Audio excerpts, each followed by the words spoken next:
আমরা এক চকের ভিতরে আসছি, অনেক বড় চক, সরিষা ক্ষেতের চক। অনেক দূরে দূরে দোকানপাট, বাড়িঘর, রাস্তাঘাট। আমরা হাঁটতেছি আর হাঁটতেছি, রাস্তা খুঁজে পাইতেছি না, রাস্তা হারিয়ে ফেলাইছি। কি বলবো, আমরা অনেক দূরে দূরে এক জায়গায় আসছি। দেখেন আমি চিনতে পারতেছি না, রাস্তা পাইতেছি না, কেমনে যাবো আমরা।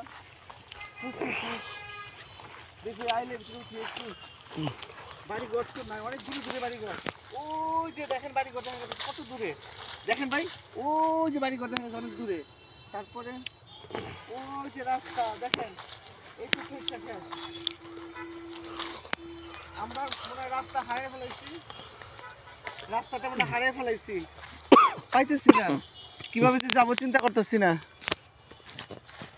বুঝতে পারতেছি না কিভাবে যাব। আমরা রাস্তা পাইতেছি না ভাই, সরিষা খেতে শস্য শুয়ে পড়ছে। আর ওই যে রাস্তা সামনে খাল আছে একটা, এই জন্য খালি সরিষা ক্ষেত আর সরিষা ক্ষেত, মরুভূমি।